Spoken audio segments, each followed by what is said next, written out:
எல்லாருக்கும் வணக்கம். நான் இப்போ ஏற்காடு ஒரு வேலையாக வந்த இடத்துல ஒரு உங்களுக்கு ஒரு நல்ல இதுவரை நிறைய பேருக்கு தெரியாத, நிறைய பேருக்கு தெரிஞ்சிருக்கலாம், தெரியாதவங்க தெரிஞ்சுக்கலாம். ஒரு இந்திய தொல்லியல் துறையின் தந்தை அப்படின்னு சொல்லக்கூடிய தொல்லியல்னா அகல் ஆராய்ச்சி. அந்த நிலத்தை தோண்டி நம்மளுடைய கலாச்சாரம் நாகரிகத்தெல்லாம் கண்டெடுக்க அகல் ஆராய்ச்சி தந்தை என்று சொல்லக்கூடிய ராபர்ட் புரூஸ் பட் அவருடைய கல்லறை நம்ம சேலம் ஏற்காட்டில் தான் இருக்குது. அந்த கல்லறையை தான் இப்போ நான் இந்த வீடியோவில் உங்களுக்கு காமிக்க போறேன். ஏற்காடு பஸ் ஸ்டாண்டு வந்தீங்கன்னாக்கா ஏற்காடுடைய பஸ் ஸ்டாண்டுக்கு எதிர்த்து அப்படி ஒரு ரோடு போகும். அந்த பஸ் ஸ்டாண்டுக்கு எதிர்த்து அப்படி ரோட்லயே கொஞ்சம் தூரம் வந்தோம்னாக்கா ஹோலி டிரினிட்டி சர்ச் அப்படின்னு சொல்லி இருக்கும். அங்க பாருங்க, அங்கதான் இந்த கல்லறை தோட்டம் இருக்குது. ஏகப்பட்ட கல்லறைகள் இங்க இருக்கு. இந்த கல்லறை தோட்டத்தை தான் இப்ப நீங்க பாத்துட்டு இருக்கிறீங்க. ஏற்காட்டுல ஹோலி டிரினிட்டி சர்ச் இருக்கக்கூடிய கல்லறை தோட்டங்கள்லாம் நீங்க பாத்துட்டு இருக்கிறீங்க.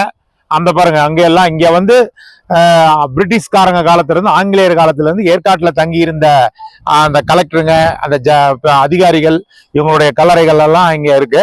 இதுல ஒரு கல்லறை தான் ராபர்ட் புரூஸ் பட்டுங்கிற இந்திய தொல்லியல் துறை தந்தையினுடைய கல்லறை இங்க இருக்கு.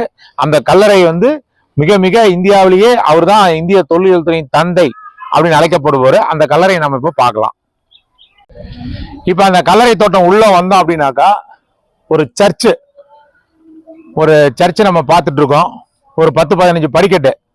இந்த சர்ச்சு, இந்த படிக்கட்டு இது உள்ள போனாதான் இந்த ராபர்ட் புரூஸ் பட்டோட கல்லறை இருக்கு.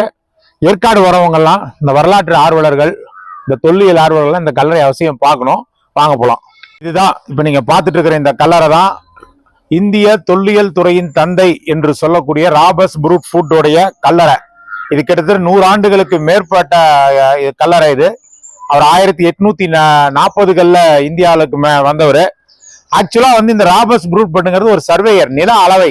அவர் நில அளவைக்காக தான் ஆங்கிலேயர்கள் காலத்துல இந்தியாவுக்கு வராரு. அப்படி நில அளவைக்கு வந்தவர் தான் தொல்லியல் ஆராய்ச்சியில இவர் தான் முதல்ல இந்தியாவில இந்த நடுக்கற்கள், கல்வெட்டங்கள், பாறை ஓவியங்கள்னு சொல்லி அகழ்வாராய்ச்சியில ஈடுபட்டு அந்த நடுக்கல்கள் இதை பத்தி எல்லாம் வெளிய விஷயங்கள் நிறைய கொண்டு வந்தவர் இவர் தான். இவருக்கு பின்னாடி தான் நிறைய தொல்லியல் ஆராய்ச்சிகள் மேற்கொள்ளப்பட்டது. அதனால இவர் இந்திய தொல்லியல் துறையின் தந்தை. இவர் ஒரு சர்வேயர். அவருடைய கல்லறை ராபர்ட் புரூஸ் ஏற்காட்டுல இருக்கக்கூடிய டிரினிட்டி சர்ச்சில் இருக்கு. இதுல என்னன்னா, இவர் வெஸ்ட் பெங்கால்ல வேலை செய்யும் போது, ஒர்க் பண்ணும் போது, மேற்கு வங்கத்துல வேலை செய்யும் போது இறந்துடுறாரு. இவரை அங்கேயே அடக்கம் பண்ணிடுறாங்க. சவப்பெட்டியில போட்டு அடக்கம் பண்ணிடுறாங்க. ஆனா அவர் தன்னோட கடைசி ஆசை அவர் இங்க சேலத்தை ஏற்காட்டுல பணிபுரியும் போது அவங்க மனைவி இறந்துடுறாங்க. அவங்க மனைவியோடைய கல்லறை தான் இப்ப பாக்குறீங்க. அந்த கல்லறையை காமிங்க. அவங்க மனைவியோடைய கல்லறை பக்கத்துல போய் காமிங்க. எலிசா மெலிசா ஃபுட் அப்படிங்கிறவங்க தான் அந்த ராபர்ட் புரூஸ் பட்டோட மனைவி. அவர் என்னை என் மனைவிக்கு பக்கத்திலே அடக்கம் செய்யுங்கன்னு சொல்லி கடைசி ஆசையா சொல்லியிருந்தாரு. என்னுடைய உடலை என் மனைவியோடைய கல்லறைக்கு பக்கத்திலே அடக்கம் செய்யணும்னு சொல்லி கடைசி ஆசையா சொல்லியிருந்தாரு. அதனால மேற்கு வங்கத்துல அவர் அடக்கம் பண்ணியிருந்தாலும் 3 ஆண்டுகள் கழித்து அவருடைய சவப்பெட்டியை மேற்கு வங்காளத்துல இருந்து எடுத்துட்டு சேலம் ஏற்காட்டு கொண்டு அவர் மனைவி கல்லறைக்கு பக்கத்துல இந்த இடத்துல அவரை கல்லறையில அடக்கம் பண்ணாங்க. அப்படிப்பட்ட ஒரு சிறப்பு வாய்ந்த ஒரு காதல் மனைவி, தன் மனைவியின் பக்கத்திலே தன்னுடைய கல்லறை இருக்கணும்னு விருப்பப்பட்டவர். மேற்கு வங்காளத்தில் அடக்கப்பட்ட உடல் 3 ஆண்டுகள் கழித்து எடுத்துக்கொள்ள ஏற்காட்டுல அடக்கம் பண்ணியிருக்காங்க. இந்திய தொல்லியல் துறையின் தந்தையுடைய கல்லறையே நமது சேலம் ஏற்காட்டுல தான் இருக்குங்கிறது நம்ம சேலம் மக்களுக்கு ஒரு பெருமை. இவர் தான் அந்த நடுக்கற்கள், அந்த கல்வெட்டம், பாறை ஓவியம் இது போன்ற அகழ்வாராய்ச்சியெல்லாம் ஈடுபட்டவர்.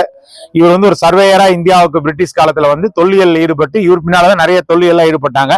அப்படி ஒரு சரித்திரத்துவம் வாய்ந்த கல்லறை. மேற்கு வங்கத்துல இருந்து இங்க மனைவி பக்கத்திலே உறங்கி கொண்டிருக்கிறார்.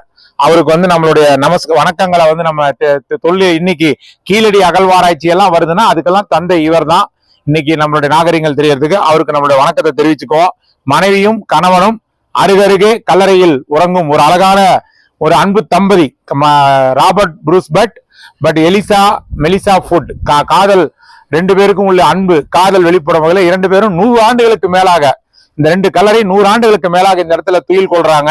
இவர்கள் இங்க கல்லறையா இருந்தாலும் இவங்க காலத்தும் பூரா இவங்க வரலாற்றுல இவங்க பேசப்படுவாங்க. இந்த தம்பதி வாழ்க, இவர்களது புகழ் என்று கூறி இந்த வீடியோவை நிறைவு செய்கிறேன். நன்றி, வணக்கம். இதுவரைக்கும் இந்த சேனலை சப்ஸ்கிரைப் பண்ணாதவங்க வீடியோ கீழே இருக்கிற சப்ஸ்கிரைப் பட்டனை ஒரு தடவை அழுத்தி சப்ஸ்கிரைப் பண்ணுங்க. அப்படியே பக்கத்தில் இருக்கிற பெல் ஐக்கானையும் ப்ரெஸ் பண்ணுங்க.